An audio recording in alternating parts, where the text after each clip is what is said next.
Halkan jaalalaa bakkuma jirtanitti isin haa ga'u jenna. Daawwattootaa fi hordoftoota keenya qophii keenya ammaaf qabanne kan isinitti himu ana Muhaa Oromooti.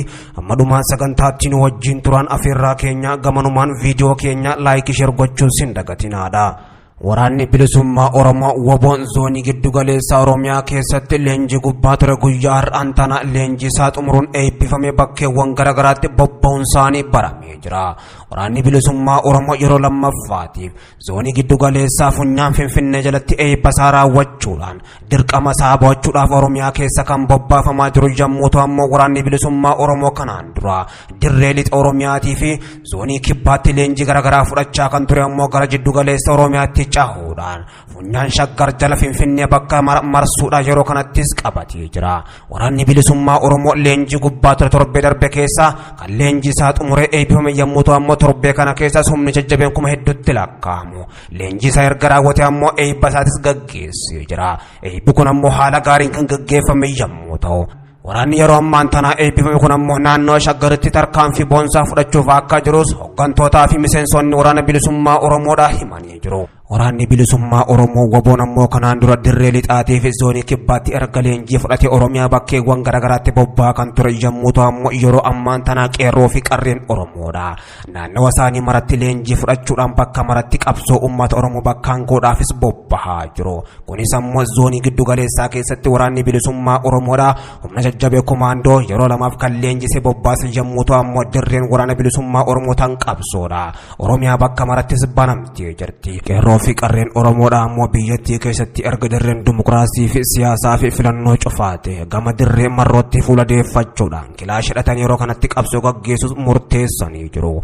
Qeerroon Oromoodha akkuma waggaa 27 darban Oppiidoo Wayyaanee wajjin taate rasaasan isa waadaa baate barana ammoo rasaasa nafxanyaatii fi kan mootummaa maqaa Oromoo hidhatu kanaan hin waadamnu isaa waanna jechuudhaan bifa adda ta'een kilaash hidhannoo isaanii guuttachuun bakka maraan Oromiyaa tiksuuf murteeffatanii jiru. Kunis ammoo biyyoo kaasee abdii murachiisuudhaan gama kaaniin guutumattuu mootummaa naannoo Oromiyaa kan akka malee naasiseedha. Mootummaan naannoo Oromiyaadha ammoo naannoo Oromiyaatiin bakka bu'a gama kaaniin rakkoo ummataatiin fura jechuudhaan kan maqaa mootummaadhaatis rakkoo ummataa furuus hin dandeenye ta'us ammoo ummanni illee dugda isatti galee jira.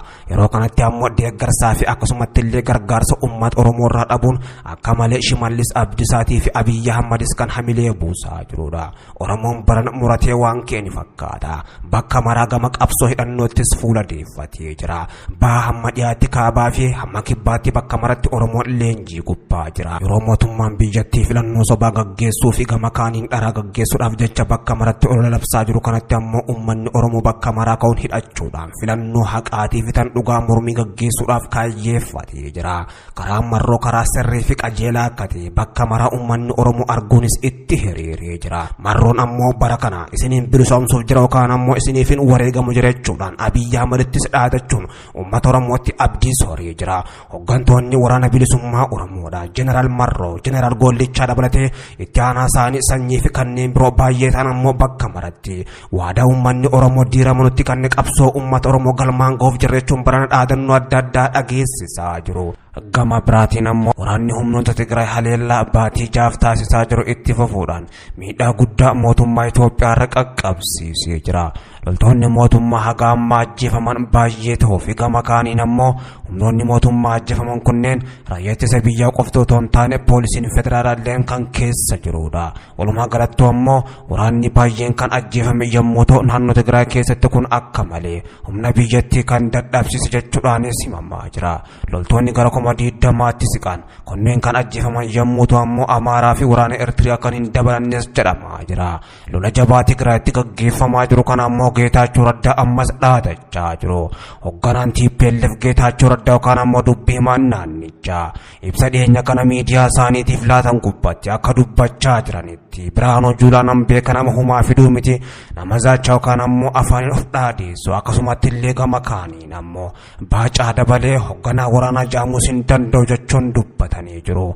Baacaa Dabaleedhaan uffata waraanaa uffatee lolaaf gara keenya dhufe malee waan tokkollee gochuus hin danda'u. Humna isaanii bakka baay'eetti birgeedii isaanii barbadeessine biyya isaan nyaachifne jirra kan jaan dubbii himaa naannoo Tigraay Geetaachoo Raddaadha dhaadannoo isaanii dhageessisaniin TPLF waagoona jaanii uummata keenyatti roorsuunis hin danda'amu jaan uummanni keenya kana booddee mootummaa nafxanyaatii fi Shaabiyaafis harka hin laatu jaan Tigraay walabummaa sii labsachuuf jirti kan jaan Geetaachoo Raddaadha.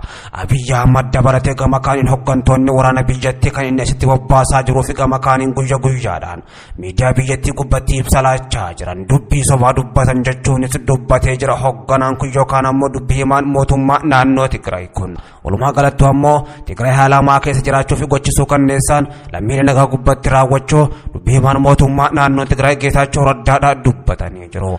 Geetaachoo Raddaadhaa ammallee lafa keenya Tigraay keessa teenye dubbachaa jirra kan jaan ammoo Abiyyi Ahmadii fi hooggantoonni waraana biyyattiidha Birhaanuu Juulaatii fi Baacaa Dabaleedha ammoo ibsa miidiyaadhaaf torbee kana keessa kennaniin hooggantoonni wayyaanee yookaan ammoo juntaadha naannoo Tigraay keessaa bahuuf yaalii godhanii Suudaaniin karaan itti cufamnaan ammoo naannoo isaanii gammoojjii keessatti deebi'aa jiran jechuun kan himan yommuu ta'u ammoo Geetaachoo Raddaadha. Nuti yoomillee as keessaa bahuuf hin jiru lafa keenya eenyuuf lakkifnee baana nafxanyaa fi diinaaf lakkifnee hin baanu. Tigraay yeroo kanatti ammoo waraabessa yookaan bineensa marfamtee jirti. Bineensa Tigraay nyaachuuf deemu kana ammoo irraa ittisuudhaaf nuti of qopheessinee jirra kan jaan Geetaachoo Raddaadha. Gama kaaniin ammoo pirezidaantiin mootummaa naannoo Tigraay Dabrasiyoonis agaammaatti dhaadannoo dhageessisaa jiraniin Abiyyi Ahmadii fi nafxanyootaa fi Shaabiyaaf harka laachuuf akka hin jirre dubbachaa jiru. Otoo lubbuun jiraanne harka laanne otoo hin taane ammoo reeffi kennayyuu isaanitti harka hin laatu kan jaan Geetaachoo Raddaadha. Abiyyi Ahmad dabalatee hooggantoonni waraanaa Baacaa Dabalee akkasumatti illee gama kaaniin Birhaanuu Juulaadha marti isaaniitu sobdu jechuun dubbatee jira. Waraana isaan hammanan jaamne asitti bobbaasaa jiran bakka awwaalchaa isaaniif qopheessinee baay'ee isaanii isaan simannee turre ammallee ganaa akka dhufuuf ta'u isaan simachuuf jirra kan jaan Geetaachoo Raddaadha. Dhugaan jirtu ammoo uummanni Tigraay dhugaa qaba dhugaa isaatiif falmata dhugaaf du'aa jira kanaaf ammoo wanti isaan himaa jiran san dhugaa otoo hin taane soba jechuun dubbatanii jiru. Ta'us ammoo Geetaachoo Raddaa dabalatee hooggantoonni wayyaanee biyya keessaa bahuuf akka deeman guyyaa lamaan dura kan dubbatan Birhaanuu Juulaatii fi akkasumatti illee hoogganaa waraanaa kan ta'an gama kaaniin Baacaa Dabaleedha. Dubbiin san soba jechuun kan harkatti qaban yeroo kanatti Geetaachoo Raddaa naannoo isaanii gallakkisanii keessaa bahuuf ganaafillee akka hin jirres dubbatanii jiru. Gama biraatiin ammoo dhiyeenya kana otoonii fi diinaa muftiitii fi mootummaan biyyattiidha waraanni Itoophiyaa Suudaaniin booji'ame hin jiru jechuun dubbatanii ammoo guyyaa kaleessaatii fi har'aan tana irra deebi'uudhaan Suudaan waraana Itoophiyaatii fi kan naannoo Amaaraa gama kaaniin ammoo kan Shaabiyaa